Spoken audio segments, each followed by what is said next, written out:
The rain had been coming down sideways for about 6 hours straight when the four-wheel drive dropped a tire in a rut on an old spur road, and we weren't getting it out that night. No cell signal up there, no houses for miles, just timber and mud and a light that was already starting to fail on us by the time we accepted we were walking out or hunkering down. That's the position I found myself in a handful of years back, stuck a couple miles from anywhere useful with a friend of mine, both of us soaked clean through to the skin, and both of our lighters already dead from getting wet in a jacket pocket that wasn't as waterproof as the tag claimed it was. My hands had gotten to that stage where they don't quite feel like your own hands anymore, clumsy and thick, fumbling a zipper like it was a puzzle I'd never seen before. That night is the whole reason I'm making this video, so let's get into it. If you're new here, hit subscribe. Because I get into this kind of real, tested, no-fluff outdoor knowledge pretty regularly. What got us through that night wasn't a lighter, and it wasn't matches, and it wasn't one of those road flares I talked about in another video a while back, which is still a great tool to have, don't get me wrong. What got us through was something my grandfather taught me before I was even old enough to be trusted with a knife. And it's something that's sitting out there in the woods around a lot of you right now, completely free. Doing nothing, waiting for somebody to know what it is.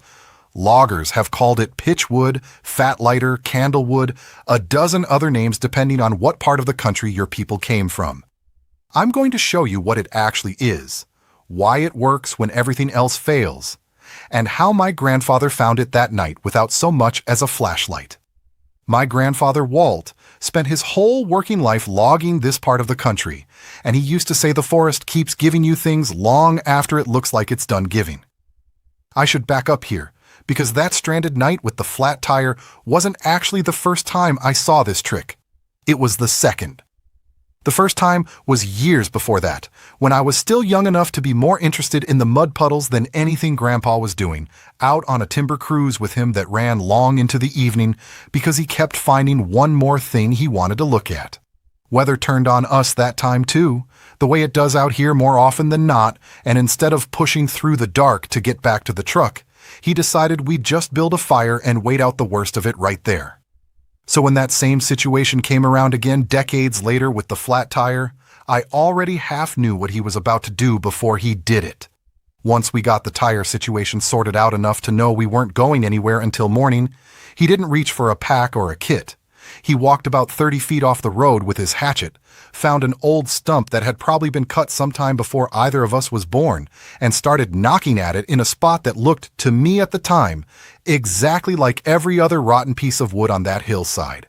I remember asking him what he was even looking for in the dark and the rain, and he just said, "Look for the part that hasn't given up yet."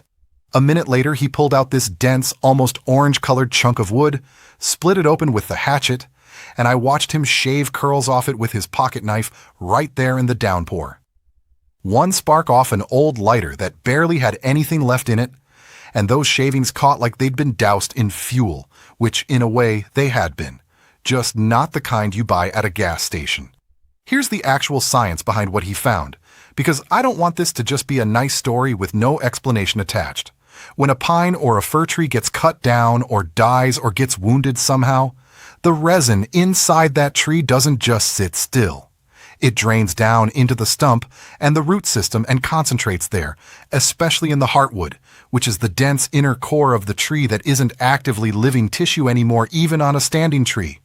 Over years, sometimes decades, the outer sapwood of that stump rots away the way wood normally does out in the weather, but that resin-soaked heartwood doesn't rot at the same rate, because the resin itself is basically nature's preservative. What's left behind is this hard, rot-resistant core that's absolutely loaded with a compound called terpene, which is the same stuff that makes up turpentine.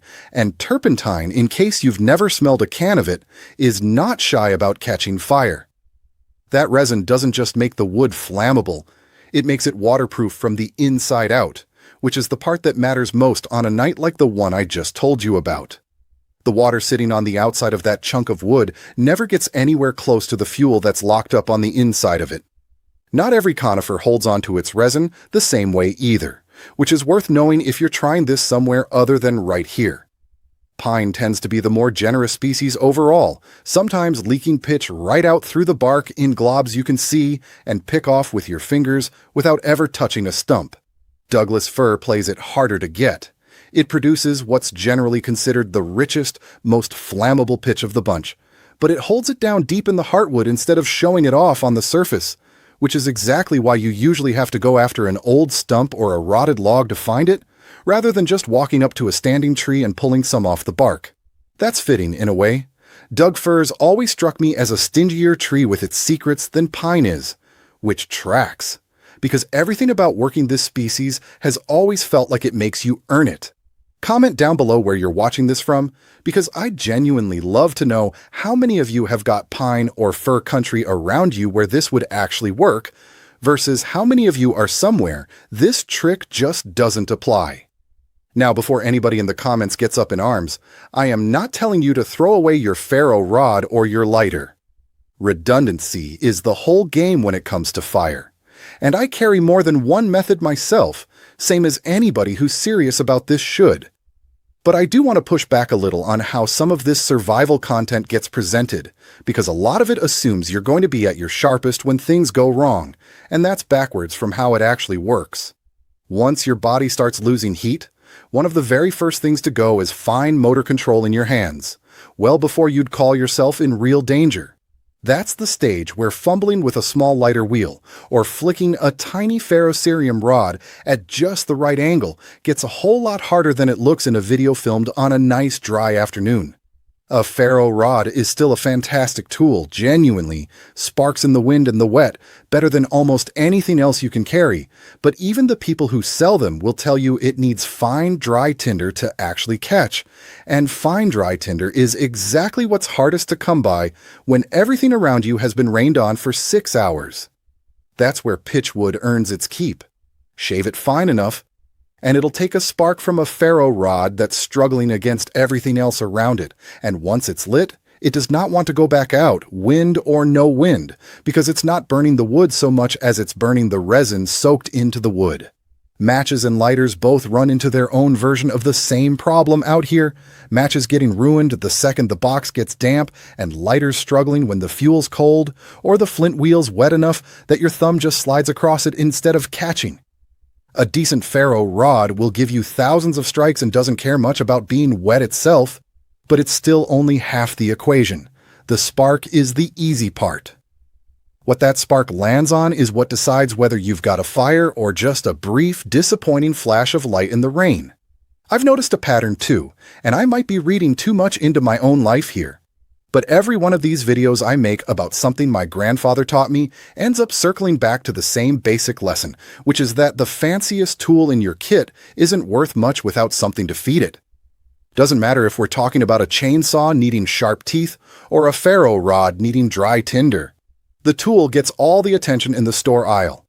The unglamorous part is what actually gets the job done. One more thing worth mentioning before we get into how to find this stuff, because I know somebody's going to bring it up in the comments anyway. There's a whole world of natural tinder out there that people love to talk about in survival content: birch bark, cattail fluff, the inner bark off a cedar shredded down fine, and all of that works, genuinely, under the right conditions. But almost all of it shares the same weakness, which is that it needs to be dry to begin with, and staying dry is exactly the one thing you can't guarantee in a real situation. Pitchwood doesn't have that problem, because the fuel isn't the wood fiber itself, it's the resin locked inside it. And that resin doesn't care what the humidity's doing outside. It also doesn't go bad. You can split off a chunk, toss it in a truck door pocket or the bottom of a pack, and forget about it for 2 years. And it'll light exactly the same the day you finally need it as it would have the day you cut it. Try leaving a bag of dryer lint in a damp truck for 2 years and see how that goes for you. Finding it isn't hard once you know what to look for, but I'll admit it took me a few seasons of watching my grandfather do it before I could reliably spot it myself without him pointing. You're looking for old stumps, the older and more rotted looking the better, because a fresh stump usually hasn't had time to concentrate much resin down into it yet. The giveaway is usually these little spires or pillars sticking up out of the stump where the rest of the wood around them has rotted away and sunk down, almost like a tiny skyline poking up out of what looks like a pile of mulch. Those spires are the resin-heavy sections, harder than everything around them, which is exactly why they're the last part standing, while the rest of the stump gives in to rot. Snap a piece off, and you'll usually smell it before you see it, that sharp, sweet, almost turpentine smell that doesn't belong to anything else out in the woods, strong enough that once you learn it, you'll pick it out from 10 feet away without even trying. Color's the other tell. Regular rotted stump wood tends to go gray, soft, and crumbly, almost like wet cardboard by the time it's this far gone. Pitch wood stays a deep orange to almost reddish brown all the way through, and it feels heavier in your hand than a piece that size has any business feeling, dense in a way that tells you something's concentrated in there that shouldn't be. If you've got a lighter handy and want to test a piece before you commit to hauling it back with you, hold a flame to a corner of it. Real pitch wood will catch and keep burning steady, almost like a little candle, instead of just scorching and going dark the second you pull the flame away. A quick word on getting it out of the stump, because I'd rather you finish this video with all your fingers than not. That resin-hardened core is dense, a lot denser than the punky wood around it, and it splits more like a knot than like clean lumber, meaning it can be unpredictable under an axe or a hatchet. Take your time, work at an angle where a glancing blow sends the tool away from your leg and not into it. And if you're using a knife to shave curls off a piece once it's out, brace it against something solid and cut away from your hand, not toward it. None of this is complicated. It's just the kind of basic care that's easy to forget when you're cold, tired, and excited that you actually found the thing you were looking for in the dark. A minor cut from a dull knife is an inconvenience. A real one, out where we're talking about miles from a truck and hours from anywhere with a light on, turns into a much bigger problem than the one you were originally trying to solve. Slow down, especially on the exact night you're most tempted to hurry. I want to be straight about the limits of this too, because this is very much a regional trick, not a universal one. This works because of the specific resin content in pine and fir, and Douglas fir especially seems to hold on to more of it than almost anything else growing out here, which happens to be the tree I'm surrounded by most days of my life. If you're somewhere without resinous conifers around, this particular secret isn't going to do much for you. And I'd rather tell you that straight than have you out there kicking around hardwood stumps for an hour looking for something that was never going to be there. Every region's got its own version of this kind of knowledge, its own thing that's just sitting around free for anybody who knows what they're looking at. This one happens to be mine, because it's what grew up around me and what got taught to me by somebody who spent his whole life reading this ground for a living. Funny enough, this ties right back into that video I did a while back on why modern lumber's so full of knots compared to old growth. Same basic idea underneath it, resin and heartwood behaving in ways that outlast the rest of the tree around them. I didn't plan those two videos to connect like that, but once you start paying attention to how much of this stuff comes back to the same handful of principles, resin, heartwood, how a tree protects itself, you start seeing it everywhere you look in the woods. Now, on the practical side, I don't wait for an emergency to go collect this. Every fall, I'll grab a grocery sack worth of chunks off a few stumps I already know are good, split them down into finger-sized pieces at home where it's dry and I've got all the time in the world, and keep a handful scattered around, one in the truck, one in my pack, one in the shop. Costs nothing, takes up almost no room, and it means I'm never more than an arm's length from a guaranteed fire, no matter which rig I happen to be in that day. One caution if you start doing this yourself, because I don't want anybody hearing all this and deciding to build every fire this way from now on. That resin burns oily and sooty, a lot more smoke than a clean piece of dry fir would put off, which is exactly why it works so well as an emergency starter and exactly why you don't want to lean on it for your everyday fireplace or wood stove. A small piece to get things lit is plenty. If you're stuffing your wood stove full of it every night trying to save yourself the trouble of splitting kindling, you're just building up creosote in your chimney a lot faster than you'd like. And that's a problem for another day you don't want to hand yourself. Use it the way it's meant to be used, as the thing that gets a real fire started, not as the fire itself.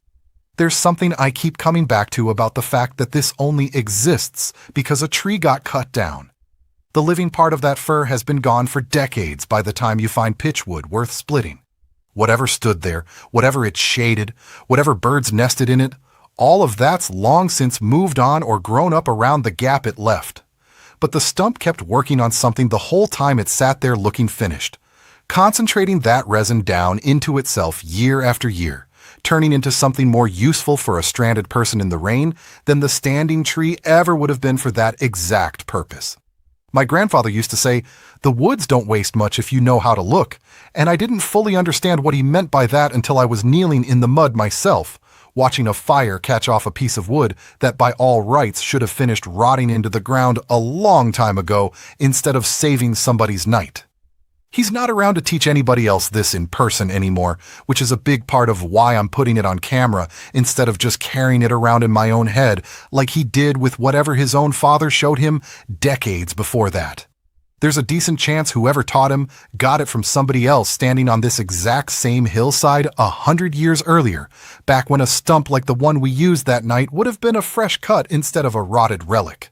I like thinking about it that way, the knowledge passing hand to hand a lot like the resin itself passes down into the stump, sitting there quiet and unglamorous for years, until somebody who actually knows what they're looking at comes along and finds a use for it.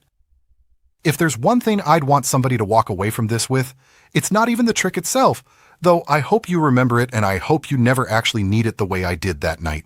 It's the idea that the ground you're standing on, especially if you're anywhere near old logged country, is probably still holding a few of these old secrets whether anybody's ever told you about them or not.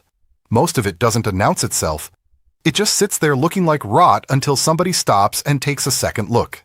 Next time you're out walking a piece of cut-over timber and you come across an old stump with those little spires poking up out of it, stop and take that second look. It might just be the thing that gets you through a night you never planned on spending outside. I'm Cole Ashford. Thank you for listening.